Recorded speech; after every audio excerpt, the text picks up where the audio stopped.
마태복음 5장 3절에서 6절까지 같이 읽어봅니다. 읽습니다. 복되도다 영이 가난한 자들이여 이는 하늘의 왕국이 그들의 것이며 복되도다 애통하는 자들이여 이는 그들이 위로를 받을 것이며 복되도다 온유한 자들이여 이는 그들이 땅을 상속받을 것이며 복되도다 의에 굶주리고 목마른 자들이여 이는 그들이 배부를 것이며. 같이 기도하시겠습니다.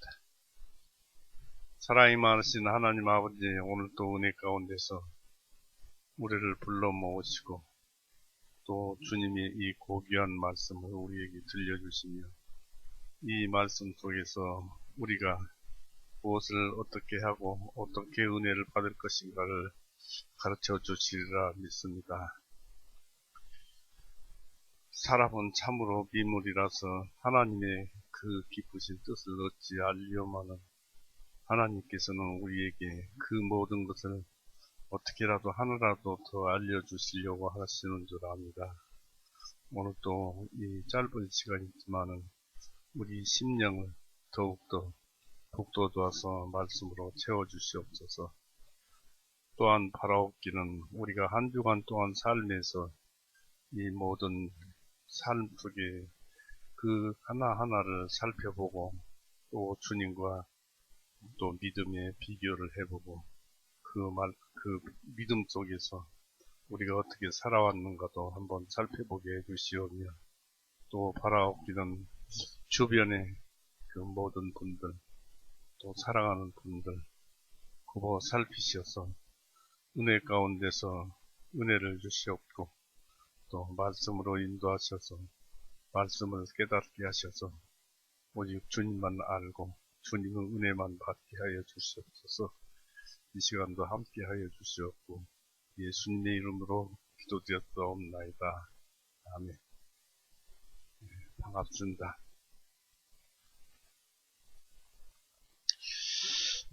지난주에 말씀에서 산상수훈에서 팔복은 우리에게 기초적인 것은 이루어졌다고 했습니다. 이미 우리가 팔복을 받았고 또 그 반석 위에다가 집을 짓듯이 이제 그 기초를 쌓아서 올라가기만 합니다. 분명히 반석이 아닌 것은 다 허물어지는데 이 반석 위에 쌓으면 허물어지지 않습니다. 그리고 또 하나 아실 것은 우리가 이 말씀 속에서 무엇을 찾을 수 있느냐면 과연 하나님이 우리와 함께 하시는 것일까 또는 예수님이 우리와 함께 계시는 것일까 성령님이 우리 위에 있는 것일까 이런 것을 그냥 우리는 생각지 않고 말씀만 보고 말씀의 그 속에 은혜만 찾고 그 실체이신 그 본체이신 예수님을 우리가 잊어버리고 말씀만 찾지 않았는가. 그래서 이 팔복 속에는 예수님이 우리와 함께 계시다는 것을 증거하시는 그 말씀이 있고 그래서 말씀을 듣기에는 어렵지만 귀하고 또 귀한 말씀입니다. 그래서 마음을 모아서 우리가 생각해보고 여러분의 심령에 깨달으시기 바랍니다.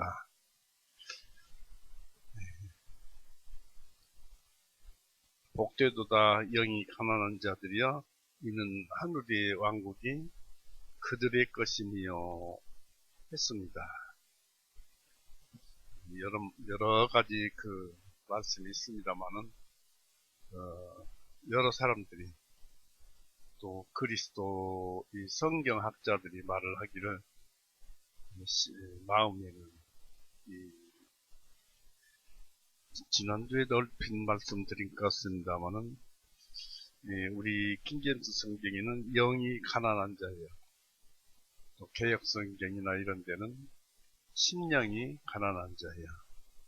그러니까 마음과 영을 얼핏 구분을 해놓은 그런 것을 볼 수가 있고, 우리도 역시 마음속에 믿음이라는, 그리고 성령님이 새로 들어와서 계시지만 한편으로는 타락한 본성과 같이 있어서 이 심령을 구분해 놓은 것 아닌가 그렇게 생각이 됩니다. 그래서 심령이라고 할 때 이 영어로는 poor spirited nurse라고 이렇게 말을 합니다. 그래서 그런 심령을 겁이 많은 심령이라고 말합니다. 예, 그렇게 말을 합니다. 그래서 사람들을 축복받은 것에서 멀리 떨어지게 겁이 많은 심령을 그렇게 함으로써 죄와 덫, 비겁과 천박한 두려움, 또 정력에 대한 자발적인 굴복이 됩니다. 그러나 여기서 성경에서 말하는 가난한 심령은, 가난한 영은 poor in spirit 그렇게 말을 합니다. 그래서 이 가난은 영혼의 은혜로운 성벽입니다. 다시 말해서 성벽이라는 것은 몸에 밴 습성, 우리의 영의 몸에 밴 습성을 말을 합니다. 이런 말미암아서 우리는 예수 그리스도로 채워지기 위해서 우리 자신을 비워야 되는 것이라는 것입니다. 말씀만 우리 마음에 채워지고 세상 얘기나 말이나 이런 것들, 생각이나 이런 것들은 비워져야 한다. 겁 많은 심령이나 이런 것들은 비워져야 한다는 것이죠. 그래서 영이 가난한 그런 뜻은 하나님께서 명령하신다면 기꺼이 세상적인 부귀를 비울 수 있는 완전히 가난한 것을 말을 합니다. 다시 말해서 명령이 낮은 조건일 때, 우리는 하나님은 전체적인 명령을 온전히 지킬 수가 없으니까 하나님은 우리를 생각해서 그 낮은 조건일 때 우리의 마음을 우리와 맞는 조건에 적응시키는 모든 것입니다. 세상에는 가난하지만 영적으로는 교만하고 불평하며 운명을 타라는 사람들이 많이 있습니다. 그러나 우리는 우리의 빈곤의 자신을 적응시켜야 할 줄 압니다. 또 비천에 처할 줄도 알아야만 합니다. 사도 바울의 말씀을 들어볼까요? 빌립보서 4장을 보세요.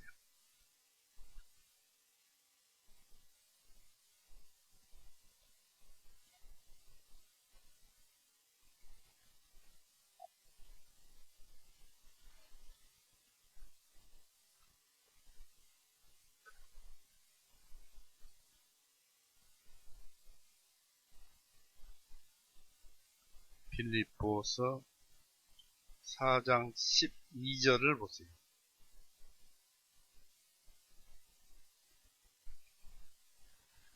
나는 비천에 처할 줄도 알고 풍부함에 처할 줄도 알며 어떤 처지에서든지 무슨 일들에서 나는 배부름과 배고픔과 풍부함과 궁핍함을 배웠나니 그랬습니다. 그러니까 모든 조건에 있어서 우리는 거기에 조화가 되어야 한다, 이런 얘기입니다. 그래서 우리에게 가난을 명령하시는 하나님의 지혜를 인식함으로써 우리는 그것에 만족해야 하며 불편을 계속적으로 참아야 하고 또 우리가 지금 가진 것에 감사해야 합니다.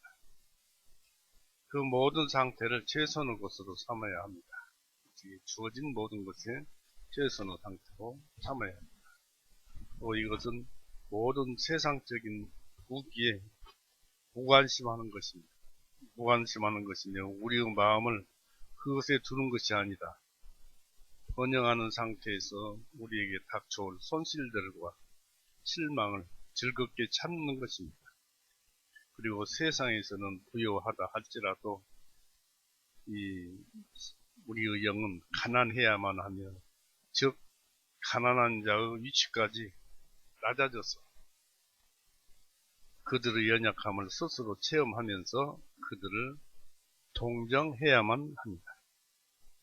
우리는 가난을 기대하고 준비해야만 합니다. 과도하게 두려워하거나 가난을 피해서도 안 됩니다. 그러나 가난이 특별한 사람, 양심을 지키기 위해서 우리에게 임할 때 우리는 그것을 환영해야만 합니다. 히브리서 10장 보세요.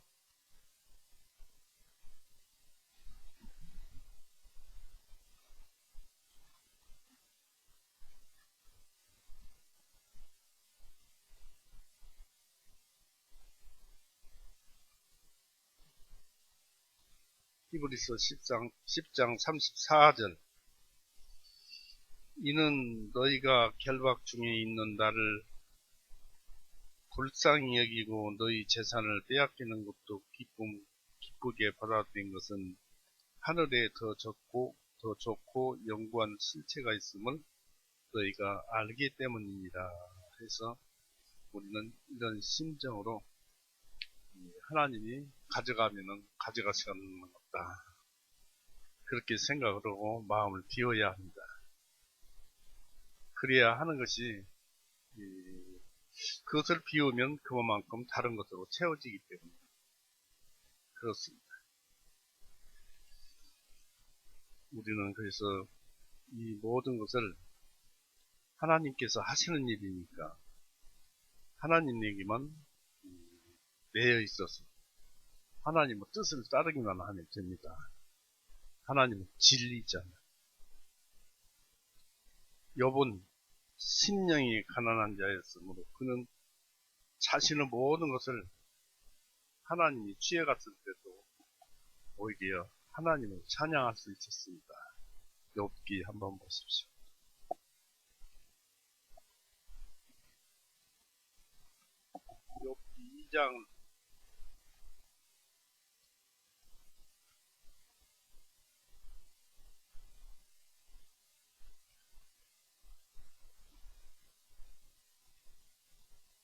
욥기 2장 10절, 이 말씀을 하는 걸 보면 욥이 하나님의 사랑을 받았고 거듭난 자라는 것을 분명히 알 수 있죠. 10절에 그러나 욥은 그녀에게 말하기를, 당신은 이제 부인이죠. 부인이 하나님께서 모든 것을 뺏어가니까 그냥 하나님을 욕하고 죽으라고 그랬습니다. 9절이 그래요. 하나님을 저주하고 죽으소서 하니라. 10절에 그러나 욥은 그녀에게 말하기를, 당신은 어리석은 여자들 중 하나가 말하듯이 말하니 무슨 말을 그리하느냐. 우리가 하나님의 손에서 좋은 것을 받았을진데 나쁜 것도 받지 아니하겠느냐 하며, 이 모든 일에도 욥이 자기 입술로 죄를 짓지 아니하니라 했습니다. 그게 무엇입니까? 우리의 모든 것은 하나님의 손에 달려있는 것입니다. 아까도 서두에 말씀드렸지만 여러분의 그 영 위에는 하나님의 영이 함께하고 있어요. 그래서 일거수일투족을 다 감찰하시고 보시고 또 우리에게 알맞는 것을 부어주시는 분이 하나님이십니다. 그러니까 가져간들 어떻고 더 부어준들 어떻겠습니까? 또 이 영의 가난은 우리 자신의 관점에서 겸손하고 비천한 것입니다. 그것은 우리가 어떠한 사람이든지 무엇을 가졌든지 무엇을 행하든지 자신을 비천하게 생각하는 것입니다. 가난한 사람이란 구약에서도 그 안락한 생활을 하는 자나 교만한 자라는 그런 자와는 반대되는 겸손하고 자신을 부정하는 사람의 의미로 사용되고 있습니다. 그것은 우리 자신의 그 의견으로는 어린아이와 같으며 또 연약하고 어리석고 무의미하게 여겨지는 것입니다. 이것이 가난한 자입니다. 마태복음 18장 보세요.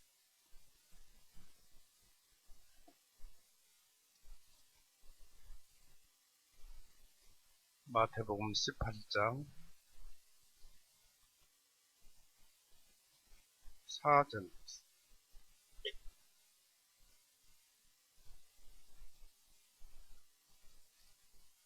그러므로 누구든지 이 어린아이 같이 자기를 낮추면 그가 바로 하늘 왕국에서 가장 큰 자니라 했습니다. 어린아이 같이 아주 낮추면, 어린아이는 심령이 깨끗하고 모든 것을 그 선한 마음에 두기 때문에 특별히 욕심내는 것도 없고 그렇습니다. 영이 가난합니다. 또 19장을 보세요. 19장 14절. 그러나 예수님께서 말씀하시기를 어린 아이들이 내게 오는 것을 금하지 말고 그대로 두어라.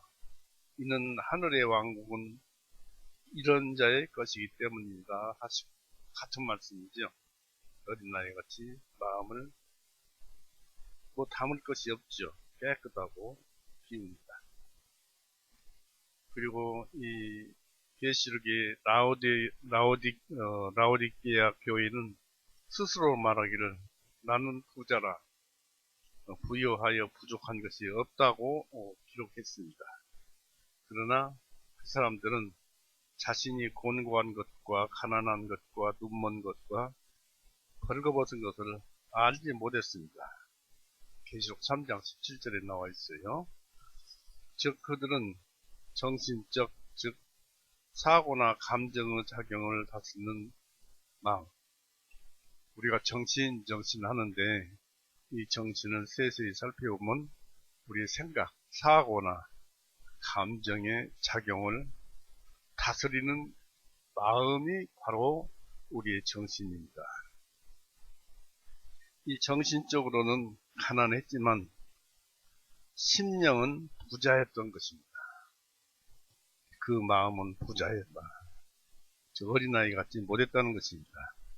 한편 바울은 은사와 은혜민에 있어서 매우 탁월하며 정신적으로는 부유했지만 심령은 가난했으며 자신을 사도들 중에 가장 작은 자나 모든 성도들 중에 제일 못난 자, 그 자신이 아무것도 아닌 자로 여겼습니다.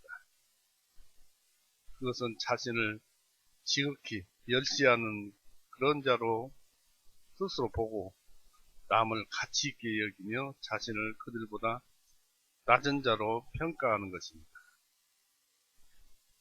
그것은 자신의 선을 행하기에는 값싸고 비열하고 보잘것없는 자로 기꺼이 자처하는 것이고 모든 사람에게 모든 것이 되는 겸손입니다. 그것은 하나님만 위대하시며 우리는 희천하다는 것을 아는 것이고 주님은 거룩하고 우리는 죄스러우며 주님은 모든 것 중에 모든 것이고 우리는 하등에 보잘것없는 자입니다. 우리는 자신을 주님 앞에서 겸손히 낮추는 것이 도리인 줄 압니다. 또 심령의 가난이란 우리 자신의 의로움과 능력은 결코 신뢰하지 않는 것이며 그렇게 함으로써 우리는 우리의 칭의를 위해서 예수님의 공로만을 의지하는 것입니다. 그렇잖아요.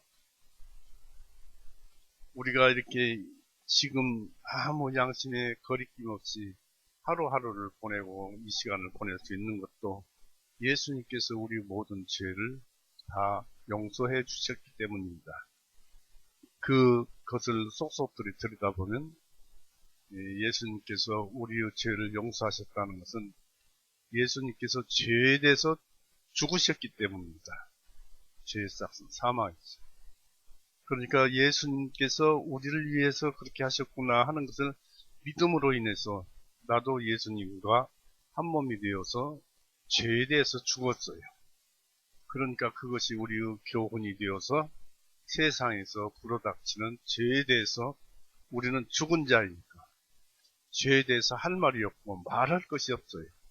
누가 욕을 한다 하면은 그 욕 자체가 죄인데 우리는 죄에 대해서 죽었기 때문에 그 욕을 맞받아쳐서 같이 욕을 해서는 안 된다는 것입니다. 그리고 예수님은 우리를 위해서 그 사랑으로서 그런 일을 하셨기 때문에 예수님은 사랑이에요. 그래서 예수님과 하나 되었기 때문에 믿음으로 하나 되었기 때문에 그 사랑과 하나가 되어서 우리를 욕하고 미워하는 그 사람을 사랑해야 하는 것입니다. 이것이 예수님께서 우리에게 베풀어 주신 은혜입니다. 그로 인해서 우리가 이렇게 서 있을 수 있고 말할 수 있고 즐거워할 수 있는 것입니다. 또 의지할 수 있는 것입니다.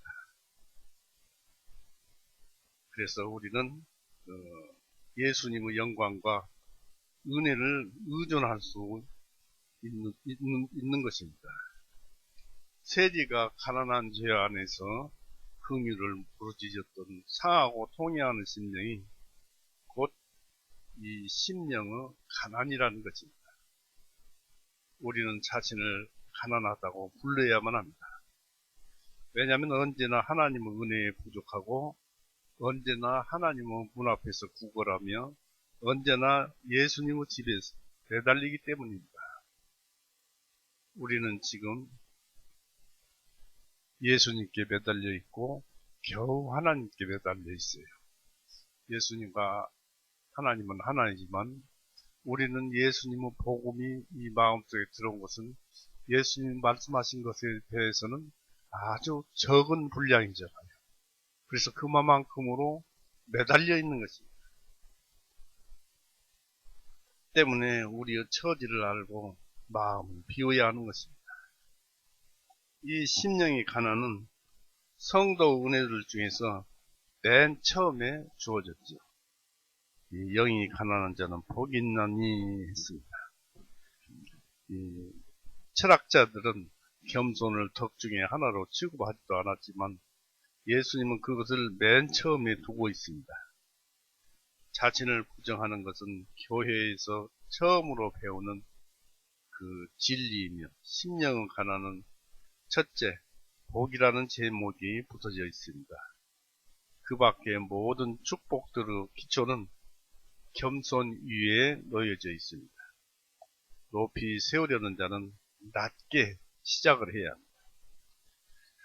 그것은 영혼으로 들어가려는 복음의 그 은혜를 위한 처음의 두드러진 준비입니다. 그것은 씨를 받아들이는데 안 맞는 모양을 마련하는 것입니다. 피곤하고 무거운 짐을 진 자는 심령이 가난한 자입니다. 그들은 예수님에게서 마침내 쉼을 얻게 될 것입니다. 왜냐하면 예수님께서 우리를 사랑하고 계시기 때문에 사랑하시는 분 앞에 무엇을 못하겠습니까? 그리고 그런 자들은 심령이 가난한 자들은 복이 있습니다. 그들은 첫째, 이 세상에서도 그러합니다. 하나님은 그들을 은혜스럽게 여기십니다. 예수님의 작은 자이며 그들의 우리는 천사를 가지고 있어요. 마태복음 18장 보세요.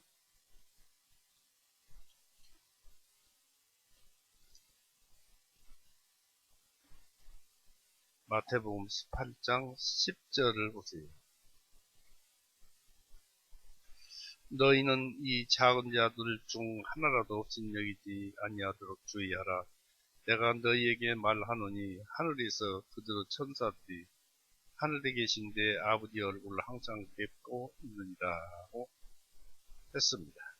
그래서 우리에게는 우리 각자의 천사가 있고 또 하나님의 영이 우리의 영 위에서 우리를 굽어보시고 있고, 그런데 부탁드리기는 이제 이것을 우리가 듣다 보면은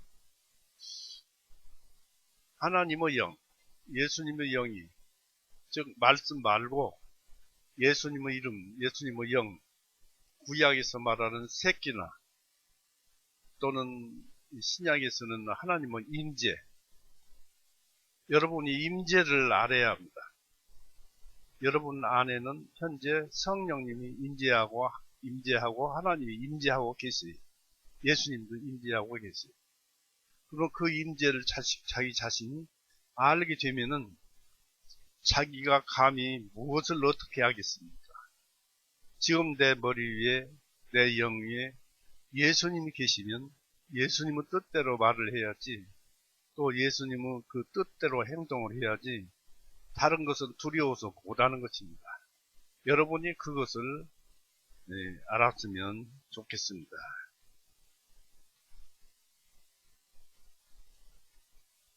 그리고 심령이 가난한 자들은 복이 있습니다. 그들은 현재 이 세상에서도 그러하다고 했습니다. 하나님은 그들을 은혜스럽게 여깁니다. 예수님은 작은 자이며 그들의 천사를 우리가 가지고 있다고 했습니다.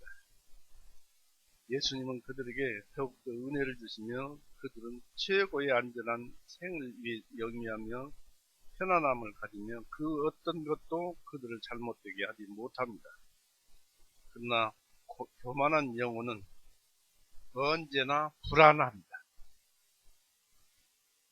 그 다음에 이제 이 3절에서 천국이 저희 것입니다 했지요. 하늘왕국은 성도들로 구성되어 있습니다. 그들만이 가난한 자의 모임입니다. 시편 74편 19절에 그렇게 기록되어 있습니다. 그리고 예수님 교회의 일원이 되기에 적합합니다. 이와 같이 그들 자신에 겸손하고 하나님이 그들을 낮추실 때 예수님에게 응하는 자는 높임을 받게 될 것입니다. 스스로 크고 높은 심령들은 세상 왕국의 영광을 취하지만은 겸손하고 온유하고 순종하는 영혼들은 하늘 왕국을 얻습니다. 비록 부자이기는 하지만 그들의 부귀를 가지고 선을 베푸는 자는 의심할 여지 없이 하늘나라를 소유하게 될 것입니다. 왜냐하면 그들은 장차 올 때를 위해서 좋은 담보물을 이와 같이 쌓아놓을 수 있기 때문입니다. 그러나 선행을 할 수 있는 그런 자금을 가지고 있지 않는 자는, 그런 가난한 자는 도대체 무엇을 할 수 있겠습니까? 물론 천국에서는 동일한 행복이 유용하게 부유한 자들과 마찬가지로 충분히 가난한 자들에게도 약속되어 있습니다. 만일 내가 만족하게 그를 위해서 돈을 쓸 수 없고 부족하다면 그것도 보상받게 될 것입니다. 하나님께서 가난하게 하셨습니다. 그 보상은 무엇보다도 우리가 지금 좋으신 주님을 섬기는 보상을 받게 되는 것입니다. 그 다음에 4절에는 복되도다 애통하는 자들이여 했습니다. 이것은 또 다른 이상한 축복으로서 3절의 축복에 적절히 뒤따르고 있습니다.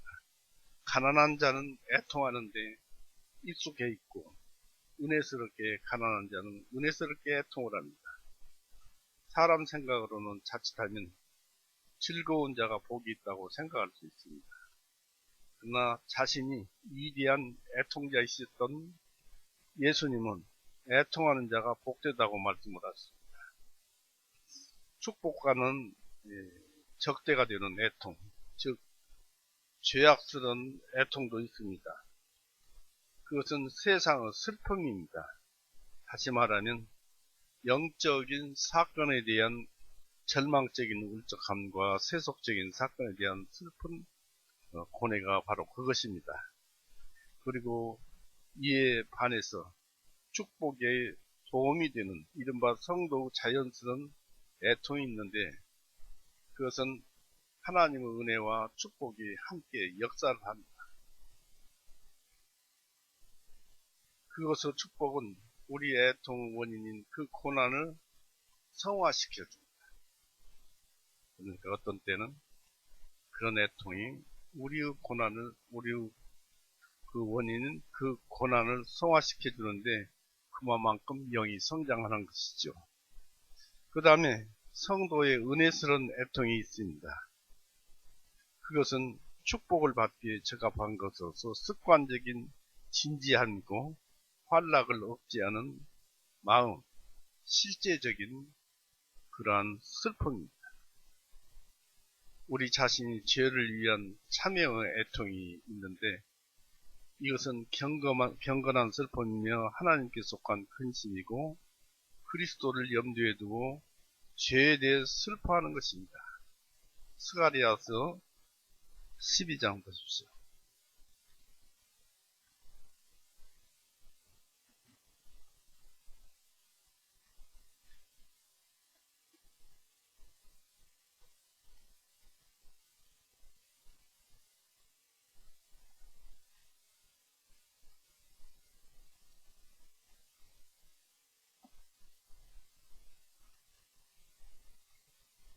스가랴서 12장 10절을 보세요.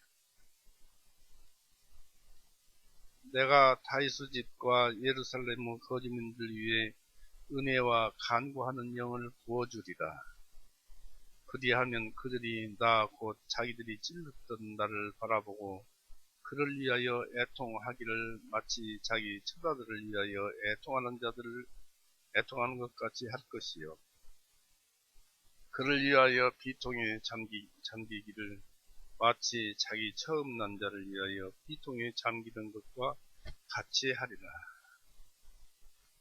예, 이게 바로 이제 하나님께 주시는 것인데, 여기 보니까 10절에 보니까 다윗의 집과 예루살렘의 거주민들 위해 은혜와 간구하는 영을 부어주리라. 그러니까 진리를 알게 하고 우리가 무엇을 잘했는가 잘못했는가를 알게 하는 것은 하나님입니다. 그렇게 해서 안 다음에는 그 깨달은 것에 따라서 애통하는 것이죠. 이것은 하나님께 속한 것입니다. 예, 그리스도를 염두에 두고 죄에 대해서 슬퍼하는 것이 바로 그것이죠. 그래서 그들은 하나님을 애통하는 자들로서 회개의 생활을 합니다. 그들의 성품이 타락성과 실제적인 많은 범죄들과 자신들에게서 하나님이 물러서버린 것에 대해서 애통을 합니다. 그리고 타인의 죄에 대해서도 애통을 하며 그들의 가정한 일로 인해서도 한식하며 슬퍼합니다. 에스겔서 9장 4절에 그에 대한 말씀이 나와 있습니다. 타인의 고통을 위해서 동정하는 애통이 있습니다. 우는 자들과 함께 우는 자들의 애통은 경건한 대회를 인해서 시온의 파괴를 인해서 예루살렘의 교회의 파괴를 인해서 슬퍼하는 것입니다. 구약의 교회가 즉 예루살렘 거주민들이 포로로 붙잡혀 갔잖아요. 스바냐 3장 보십시오.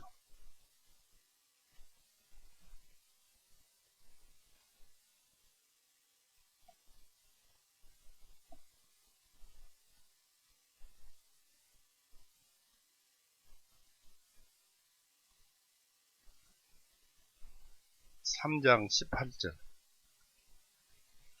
내가 엄숙한 집회로 인하여 슬퍼하는 자들을 모아들이리니 그들은 너에게 속한 자들이요 이 집회에 대한 비난이 내게 무거운 짐이 되었도다 라고 기록되어 있습니다.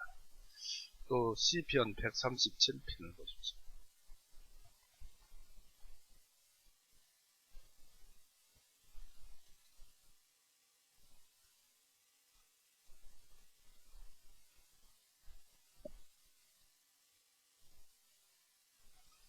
이 시편 137편 보면은 우리가 간간히 그동안에 말을 해왔습니다만은 느부갓네살, 즉 나봇고라는 그 연극 노래가 유명하다고 그랬죠.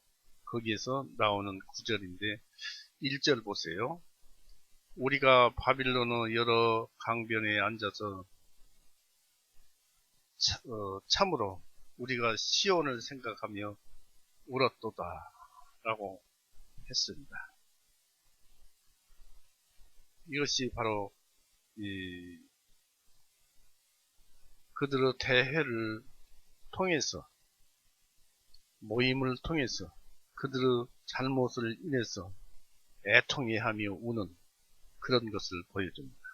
특히 그들은 예루살렘을 보면서, 즉 오늘날에는 예수님께서 우리의 교회를 보시면서 우신 예수님의 아픔처럼 멸망하는 영혼들에 대해서 동정심을 가지고 바라보며 그들에 대해서 애곡하는 것입니다. 물론 그리스도인들은 서기 70년에 다 목숨을 건졌다고 그럽니다만은 자기 백성, 이스라엘 백성은 다 그 우상을 숭배하다가 다 죽었잖아요. 이제 은혜스러운 애통자들은 첫째 복이 있습니다. 헛되고 죄스러운 웃음을 짓지만 그 마음은 슬플 수 있는 것처럼 그렇습니다. 우리는 겉으로는 웃으면서 속으로는 슬퍼하고 마음 아파합니다. 잠언 14장 한번 보십시오.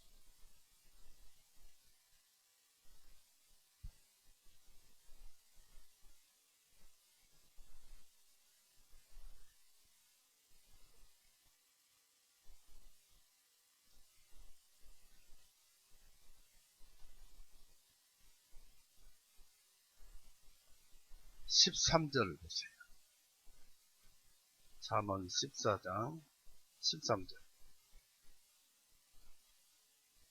비록 웃을지라도 그 마음에는 슬픔이 있고 그 즐거움 끝에는 근심이 있느니라고 했습니다. 이게 바로 자기의 영혼을 보고 죄 때문에 애통해야 할 때는 그것을 안다는 것입니다. 한편 은혜스러운 애통은 그 누구도 간섭할 수 없는 진정한 즐거움, 은밀한 만족감을 가지고 있습니다. 그들이 복이 있는 것은 슬픔의 사람이었으며 종종 우셨다는 것 이외에는 웃으셨다는 기록을 찾아볼 수 없는 예수님과 같기 때문입니다. 또한 그들은 헛된 환락을 수반하는 많은 유혹들에 대항할 수 있는 도장이 찍어진 용서와, 우리는 도장이 찍어졌어요. 구원의 용서와 정해진 평화의 위로를 위해서 준비되어 있기 때문입니다. 그래서 그들은 위로를 받게 될 것입니다. 비록 그들이 즉시 위로를 받지 못한다 할지라도 위로를 받을 준비가 되어 있는 것입니다. 확실히 그들은 나사로와 같이 하늘에서 위로를 받게 될 것입니다. 누가복음 16장 25절에 보면 아브라함 품에서 나사로가 있었죠. 이렇게 하늘 위로를 받을 것입니다. 여기서 하늘의 행복은 완전하신 영원한 위로를 받고 모든 눈물을 닦아주는 데 있습니다. 그것은 예수님의 기쁨이요 즐거움이요 만족입니다. 이 경건한 슬픔에 의해서 갑절이나 즐거운 것입니다. 천국은 참으로 애통하는 자들이 가게 될 것입니다. 그것은 즐거움의 수와, 즉 눈물로 씨를 뿌린 것에 대한 대가가 될 것입니다. 유명한 말씀 시편 126편 보십시오.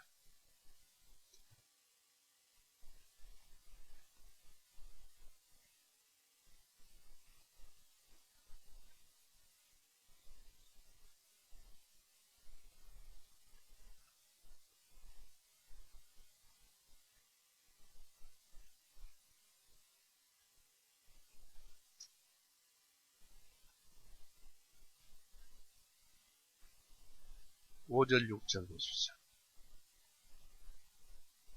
눈물을 흘리며 씨를 뿌리는 자들은 기쁨으로 거두리로다. 귀한 씨를 가지고 울며 나가는 자는 반드시 기쁨으로 자기 단들을 가지고 돌아오리로다 했습니다. 우리에게는 애통할 일이 많이 있습니다. 그냥 애통을 웃음으로 바꿔서 마음 편하게 지나갈 뿐이지, 원하고 또 원하는 그 애통하는 것들이 많은데 사람들은 그걸 생각지를 안 해요.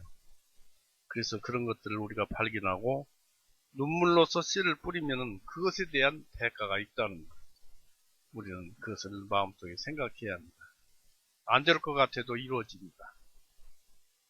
분명히 마음속에 하나님께 애통하는, 간절히 구하는 마음이 있으면 이루어집니다. 왜냐하면 여러분의 영 위에 하나님이 계시기 때문에 여러분의 형편을 너무나 잘 아십니다. 그 다음에 이제 5절에는 복되도다 온유한 자들이여 했습니다. 온유한 자란 고요히 자신을 하나님과 그분의 말씀 또 그분의 권능에 복종하는 자입니다. 그의 지시를 따르고 그의 의도에 응하면서 모든 사람에게 온유한 자가 되는 것입니다. 디도서 보십시오. 3장.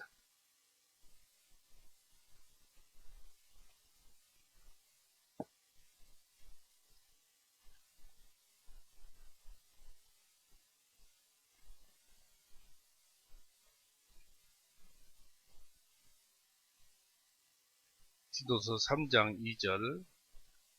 아무도 비방하지 말며 말다툼하지 말고 오직 부드러우며 모든 사람들에게 온전히 온유함을 보이게 하라.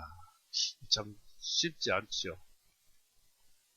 그냥 우리는 조금만 마음에 거슬리고 조금만 이 비유가 상하면은 그냥 얼굴을 붉히고 온유함은 어디로 가버리고 없습니다.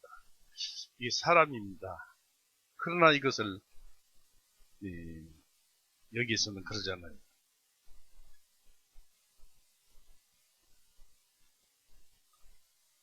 온유함을 우리가 온전히 온유함을 보이게 하라. 온유함을 드러내라고 합니다. 그래서 우리는 본성이 죄에서 이게 자라왔기 때문에 그냥 성질내고 화를 냅니다만은 온유함을 키워야 합니다. 그것을 우리 성격의 성벽으로, 즉 오래된 습관으로 오래 참고 인내하면서 키워야 합니다. 그런 사람은 성내지 않고, 온유한 자는 성내지 않고 그것을 자제하고 참을 수 있는 자이고 침착하거나 부드러운 답변을 하는 자입니다.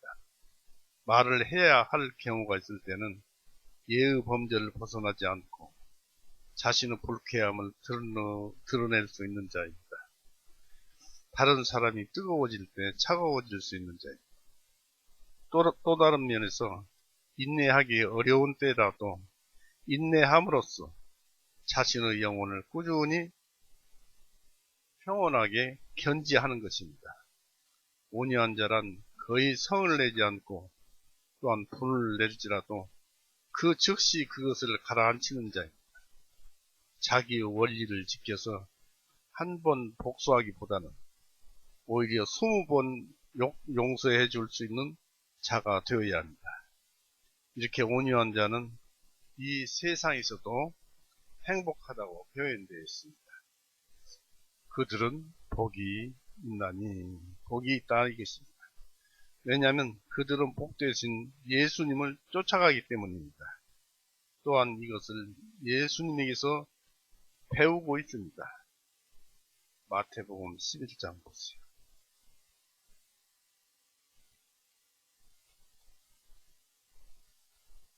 마태복음 11장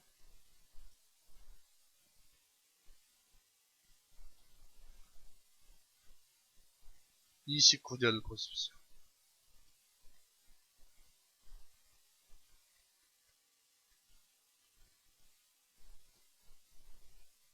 나는 마음이 온유하고 겸손하니 나의 멍에를 메고 내게 배우라. 그리하면 너희가 너희 혼의 쉼을 얻으리라 했습니다. 온유가 우리에게 쉼을 가져다 주는 것입니다. 그래서 이것은 어떻게 온유할 수 있는가? 나에게 배우라고 했잖아요. 멍에를 메고, 구원의 멍에를 메고, 믿음의 멍에를 메고 내게 배우라. 그리하면 너희가 너희 혼의 쉼을 얻으리니 했습니다. 배운 자들은 진노 주님이시지만 광포는 없으신 그 하나님을 배우기 때문입니다.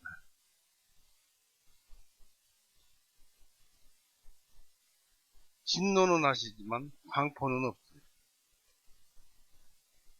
그들이 복된 것은 그들 자신과 친구들과 함께 하나님에 대한 최고로 안전한 방해받지 않는 즐거움을 가지게 되었으며 어떤 관계나 조건이나 단체에도 어울리고 살 수 있고 죽을 수도 있습니다. 그렇잖아요. 우리는 순교도 할 수 있는 것 아닙니까?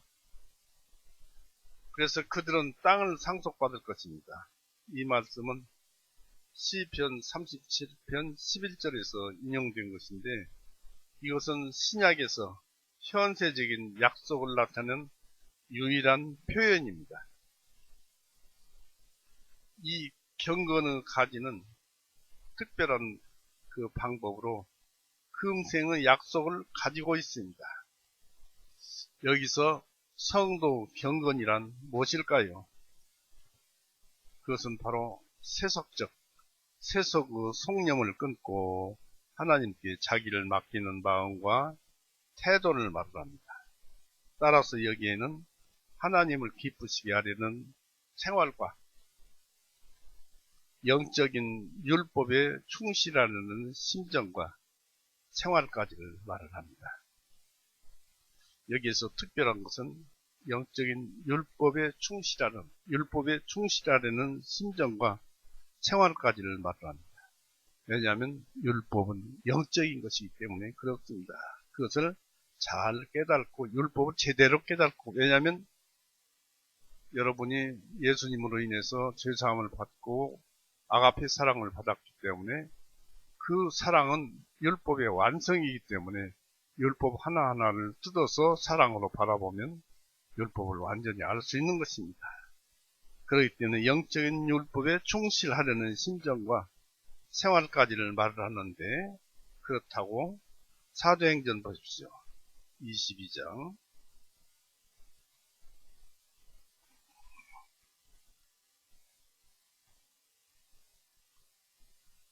12절 보세요.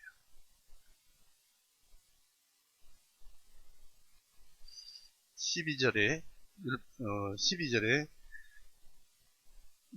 사도행전 22장 12절에 그곳에 율법에 따라 사는 경건한 사람으로 그곳에 거하는 모든 유대인들로부터 좋은 평판을 받고 있었던 아나니아라 하는 이가 내게로 와 곁에 서서 나에게 말하기를 형제 사울이여 내 시력을 받으라 하기에 즉시 그를 쳐다보았노라.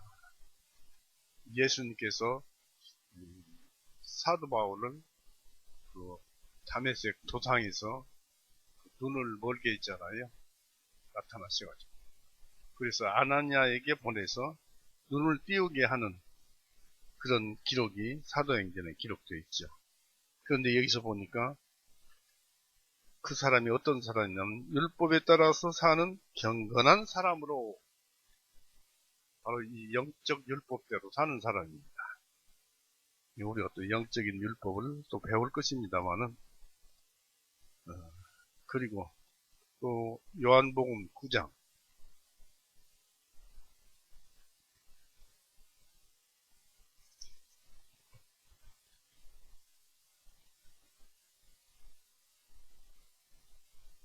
요한복음 9장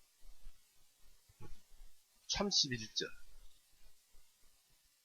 이제 우리가 아는 것은 하나님께서는 죄인들을 듣지 아니하시나 만일 누구든지 하나님을 경배하고 그분의 뜻을 행하는 자는 들으시는 것입니다. 하나님의 뜻이 무엇이냐면 바로 율법이에요. 하나님은 이 세상 하나님이 아니, 이 세상에 있는 그 물질적인 하나님이 아니시고 영적인 하나님이시기 때문에 하나님의 뜻은 영적인 거예요. 율법이라 하면 영적인 율법을 나타내는 것입니다.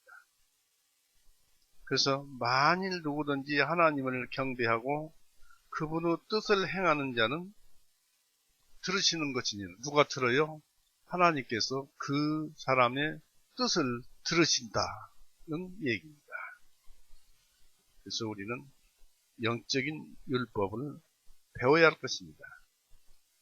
그리고 영적인 율법을 마태복음 5장에 기록을 해 놓으셨어요. 그래서 우리는 그곳에서 충분히 이런 것이구나 라는 것을 배우게 될 것입니다. 디모데후서 4장을 보세요.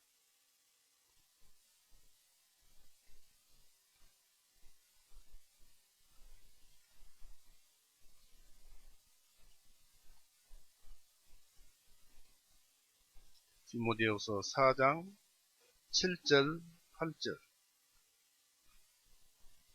내가 선한 싸움을 싸우고 나의 달려갈 길을 마쳤으며 내가 믿음을 지켰으니 이제 후로는 나를 위하여 의의 면류관이 예비되어 있으니 의로운 심판관이신 주님께서 그날에 그것을 내게 주실 것이요 내게만 아니라 그분의 나타나심을 사랑하는 모든 사람에게 주실 것이며 했습니다.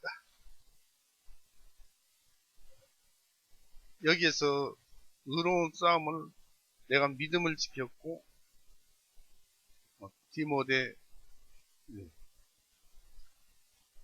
의로운 심판관이신 주님께서 그날에 그러니까 무엇으로 이분은 심판을 하시느냐면 성경 말씀으로 심판을 하지만은 죄는 바로 영적인 율법으로 심판을 하는 것입니다. 그분의 나타나심을 사랑하는 모든 사람에게 주실 것입니다. 예수님을 사랑하는 것은 바로 영적인 율법으로 그것을 행하면서 지키는 것입니다.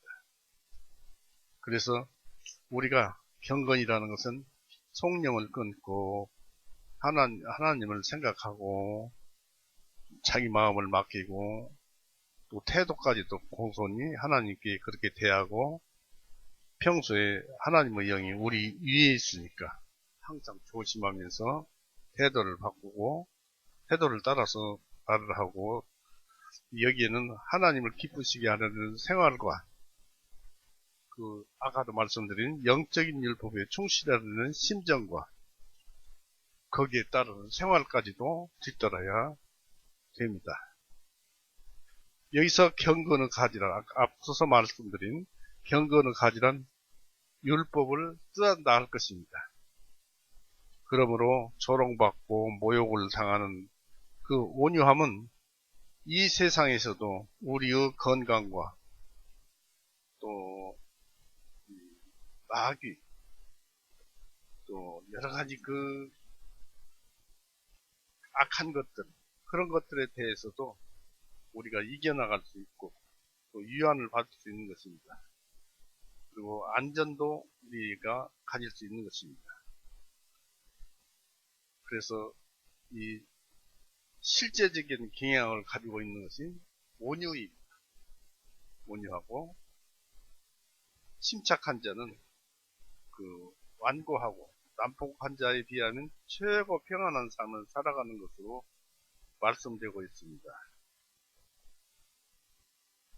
그래서 하늘나라의 상징인 땅, 가나안 땅을 기업으로 받게 될 것이다 라고 말을 할 수가 있습니다.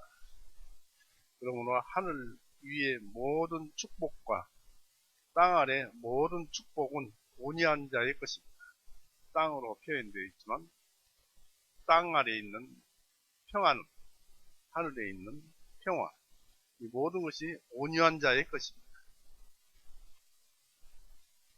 그 다음에 이제 그 유명한 복되도다 6절이죠. 6절 볼까요?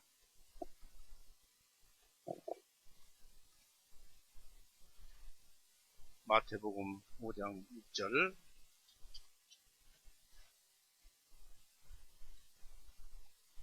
복되도다 의에 굶주리고 목마른 자들이여 이는 그들이 배부를 것이며 했습니다.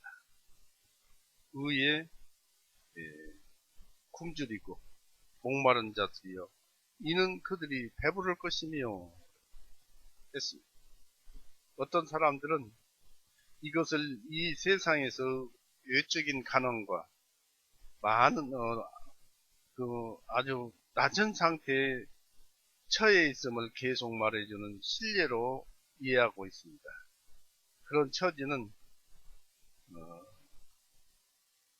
사람들로 하여금 손상과 피해를 입게 할 뿐 아니라 정당한 대우를 받으려 해도 소용없게 만듭니다. 그리고 그들은 의에 줄이고 목마릅니다. 그것은 그들의 압제자 편에서의 권력 때문이므로 그들은 의를 소유할 수 없습니다.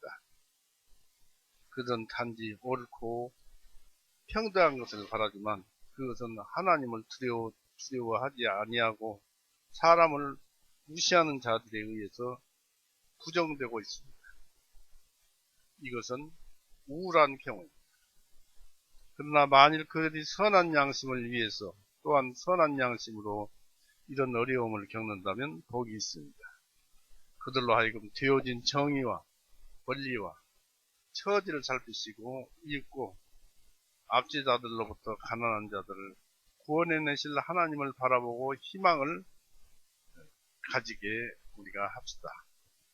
압제를 끝까지 견디며 또 그들의 그 송사를 하나님께 조용히 아뢰는 자들은 적절한 시기에 예수님께서 그들에게 나타내어 보일 지혜와 친절에서 충분히 만족감을 얻게 될 것입니다.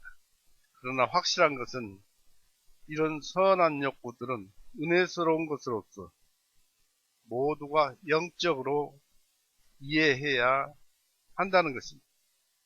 이것은 영혼에 있어서 하나님의 역사이며 또 신적 은혜의 선물들로 인해서 의의 자격을 부여합니다. 의가 여기에서 모든 영적인 축복의 상징으로 나와 있습니다. 시편 24편 보세요.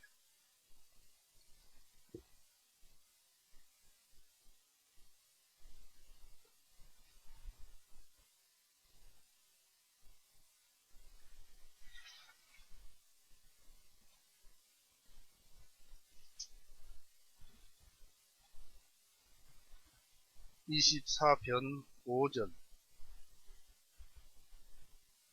그는 주님으로부터 복을 얻고 자기 구원의 하나님으로부터 의를 얻으리라 했습니다. 또 마태복음 6장 33절 보십시오.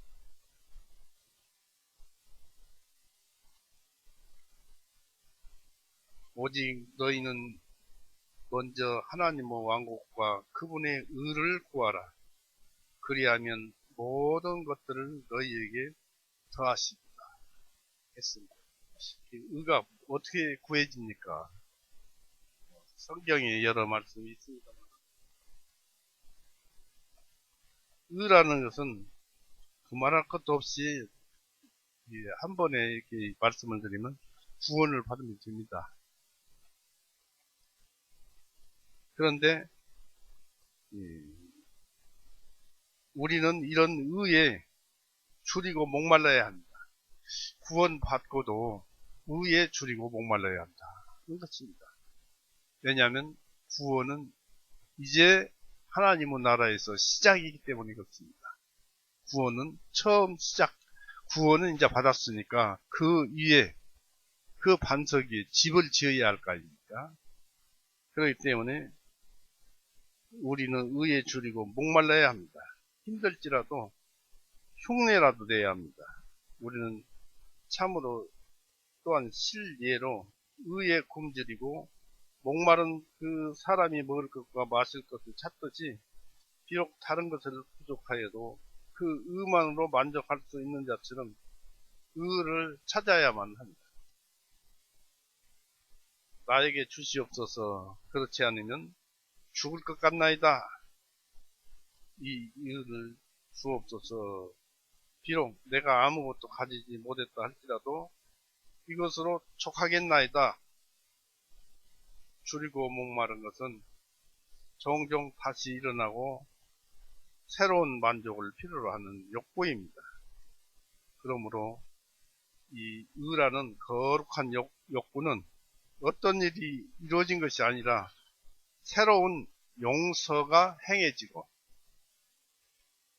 우리에게 죄 지은 자를 용서해 주는 것. 또 그러니까 예수님을 닮아서 그런 것이죠. 새로운 용서가 행해지고 내일의 생생한 은혜의 공급이 있어야만 하는 것입니다. 살아있는 영혼은 마치 목이 흡족한 음식을 요구하듯이 의의 음식, 곧 그날에 필요한 일을 하기 위한 은혜의 음식이 필요한 것입니다. 바로 우리가 우리에게 죄 지은 자를 용서해 주는 것이 우리의 의를 쌓는 것입니다. 줄이고 목마른 자는 양식을 위해서 수고할 것입니다. 그러므로 우리는 영적인 축복을 바라기만 할 것이 아니라 지정된 수단을 사용해서 그것들을 위해 수고를 아끼지 말아야 합니다. 우리보다 앞선 그리스도인들은 줄인 것과 목마른 것을 구분해서, 즉 줄임이란 생명을 유지하기 위해서 음식을 바라는 욕구이고 또 성화시키는 일이고, 목마름이란 원기를 돋우기 위해 마실 것을 바라는 욕구로서 의롭게 하는 의로 우리가 용서받았다는 의식이라고 하였습니다. 이와 같이 영적인 축복에 줄이고 목마른 자는 그러한 욕구에 있어서 복되고 이러한 욕구는 체험을 받게 될 것입니다. 그래서 여러분이 이제 이 세상에 살면서 예수님의 의로 우리가 구원을 받아서 우리가 의가 되었죠. 의가 되었으니까 여러분이 의인이다 이것입니다. 그러면 그 의인은 무엇을 해야 되죠? 예수님이 모든 사람을 위해서 죄를 용서해 주셨다면, 그러니까 우리에게 상관 있는 사람들, 죄 지은 사람들, 그런 사람들을 죄를 용서해 줘야 합니다. 고린도후서 5장 한번 보십시오. 고린도후서 5장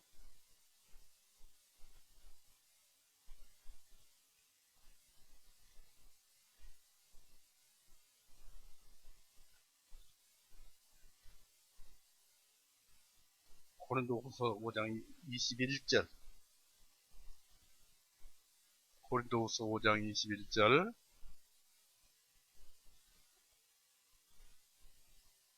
이는 하나님께서 죄를 알지도 못하신 그분을 우리를 위하여 죄로 삼으신 것은 우리로 하여금 그분 안에서 하나님의 의가 되게 하셨기 때문이라 했습니다. 예수님은 하나님의 의인데, 왜냐하면 하나님께서 예수님을 이 세상에 보내신 것이 하나님의 의입니다. 또 예수님은 이 세상에서 우리를 위해서 피 흘리고 죽으시고 모든 죄를 용서해 주신 것이 예수님의 의입니다. 우리의 의는 예수님과 연합으로 하나 되었으니까 세상 사람들이 우리에게 죄를 짓고 그럴 경우에 용서해 주는 것입니다. 그 의를 내일 쌓아야 될 줄 압니다.